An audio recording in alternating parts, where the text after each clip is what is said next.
जिनेंद्र बंधुओं, आज मैं आप सभी को छठवें तीर्थंकर श्री पद्म प्रभु जी की गाथा सुनाने जा रही हूँ। तो बोलिए पद्म प्रभु भगवान की।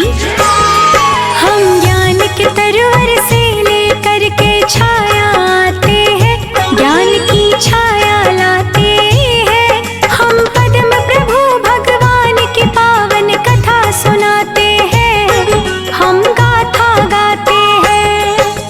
छठवें तीर्थंकर का जीवन वर्णन गाते हैं, पावन कथा सुनाते हैं। हम पद्म प्रभु भगवान की पावन कथा सुनाते हैं, हम कथा सुनाते हैं।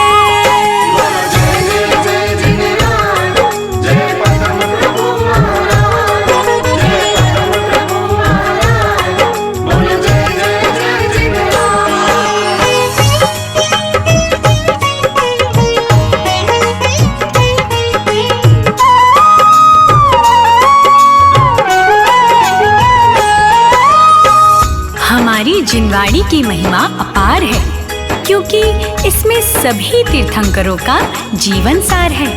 आइए इसे विस्तार पूर्वक सुनते हैं। जिनवाड़ी में लिखा हुआ है तीर्थंकर का सार। तीर्थंकर है वही के जिसने तार दिया संसार, जिसने तार दिया संसार। तीर्थ की रचना करे वही जो तीर्थंकर कहलाए। स्वयं तो जाए मोक्ष साथ में औरों को ले जाए, औरों को ले जाए। छठवें तीर्थंकर कहलाए पद्म प्रभु भगवान। अपने जीवन काल में किया दुनिया का कल्याण, दुनिया का कल्याण। पिता थे श्रीधर धरण राज जी, माता सुशीला नाम। पद्म प्रभु के माता पिता को बारंबार प्रणाम, बारंबार प्रणाम। पद्म प्रभु जी इक्ष्वाकु वंशी कहलाते हैं, वंशी कहलाते हैं। हम पद्म प्रभु भगवान की अनुपम गाथा गाते हैं, हम कथा सुनाते हैं।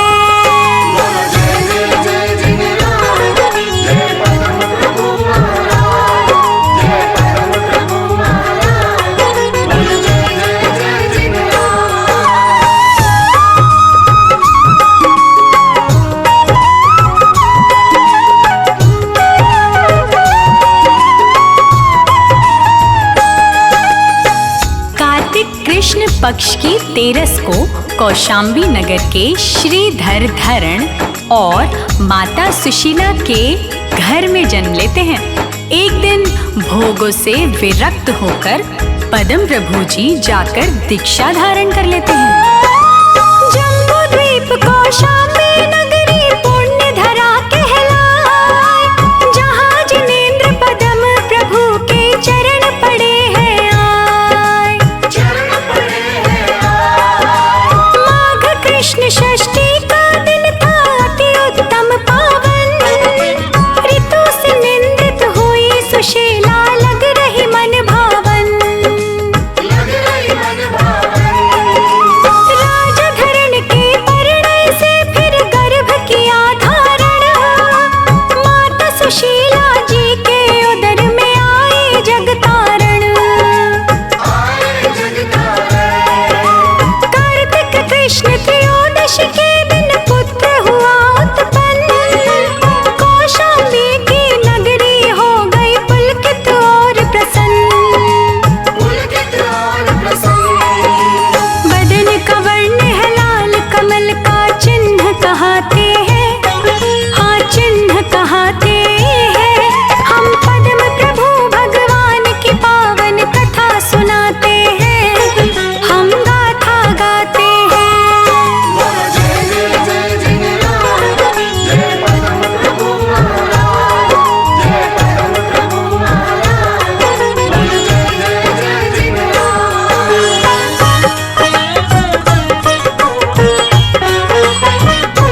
कौशाम्बी नगरी के धरण महाराज के सुशीला रानी ने माघ कृष्ण षष्ठी के दिन गर्भ धारण किया।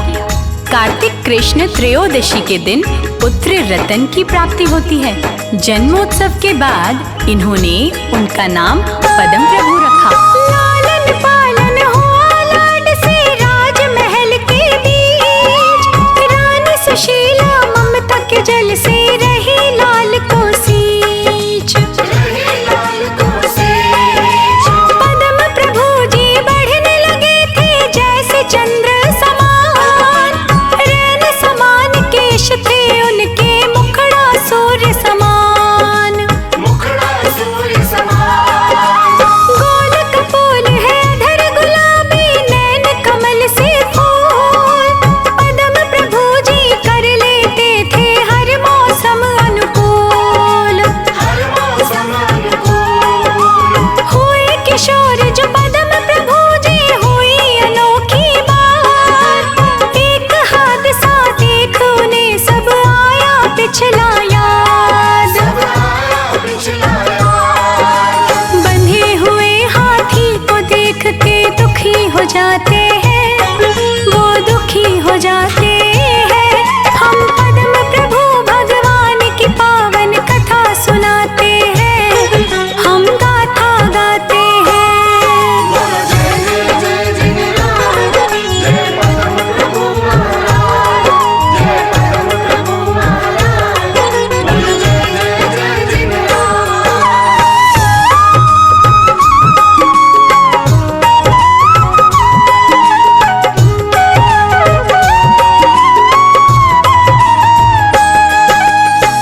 एक दिन पदम प्रभु राजमहल से निकलते हैं वन भ्रमण के लिए। उनके साथ बहुत सारे संतरी मंत्री सैनिक होते हैं। हाथी को सजाया जा रहा था। हाथी लोहे की मोटी जंजीर से बंधा हुआ था। बंधन मुक्त होने का प्रयास कर रहा था।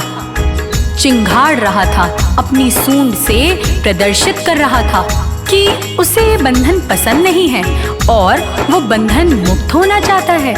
पदम प्रभु उस हाथी की गतिविधि देख के चिंता के गहरे सागर में डूब जाते हैं। उनको अपने पिछले सारे भव याद आ जाते हैं, जो पार करते हुए उस मानव तन में प्रवेश हुए हैं। मन में जगा बैराग, उसी पल त्याग दिया घर-बार। समझ गए थे पदम प्रभु जी नश्वर है संसार। माता पिता और नगर निवासी उन्हें रहे समझाए, लेकिन उनको बात किसी की कुछ ना पड़े सुनाए। ठान चुके थे वन के गमन की पदम प्रभु भगवान। त्याग तपस्या और साधना में था उनका ध्यान। निकल पड़े बैराग के पथ पर लेकर स्वयं शरीर। काम क्रोध और लोभ की सारी काट चले जंजीर। पदम प्रभु फिर तप करने को वन में जाते हैं। हाँ, वन में जाते हैं। हम पदम प्रभु की अनुपम पावन कथा सुनाते हैं, हम गाथा गाते हैं।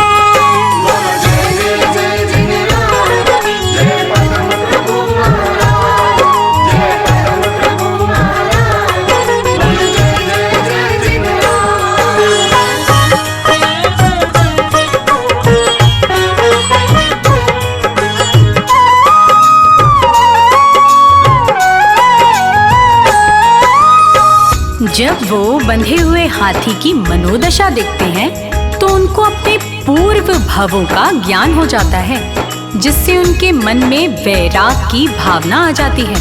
वो वन जाने की ठान लेते हैं, किसी की भी नहीं सुनते। उन्हें लगता है ये नश्वर संसार क्षण भंगुर का है। इस संसार में कष्ट के सिवा कुछ भी नहीं है। जब वो वन गमन के लिए निकलते हैं तो देवता लोग निवृत्ति नाम की पालकी लेकर आते हैं और उस पालकी में उनको बिठा के मनोहर नाम के अति मनोरम वन में ले जाते हैं।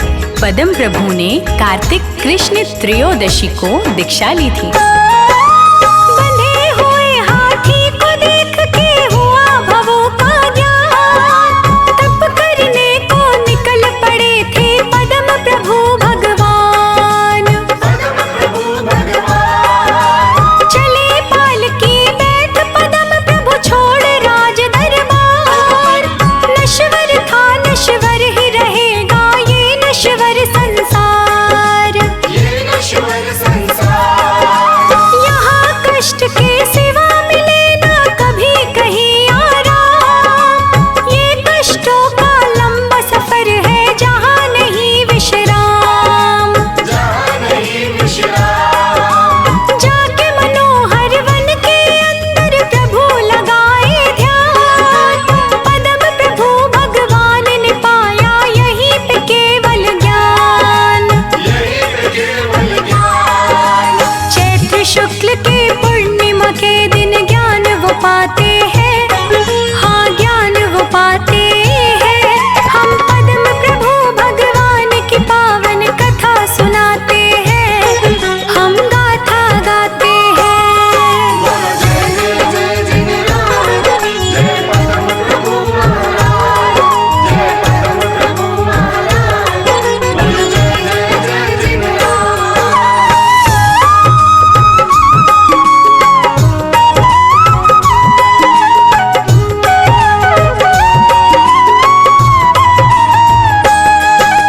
पद्म प्रभु ने कार्तिक कृष्ण त्रयोदशी के दिन दीक्षा ले ली थी। 6 मास के छद्म अवस्था के व्यतीत हो जाने पर उनको चैत्र शुक्ल पूर्णिमा के दिन मध्याह्न में केवल ज्ञान की प्राप्ति होती है। बहुत काल तक भवों का धर्मोपदेश देकर फाल्गुन कृष्ण चतुर्थी के दिन संवेदाचल में मोक्ष की प्राप्ति कर लेते हैं। अपने जीवन काल में अपने उपदेशों से जन हिताय के बहुत सारे कार्य किए। अंत में मोक्ष मार्ग पथ पर चलकर स्वर्ग के भागीदार बने। अपने जीवन काल के अंदर किया है जन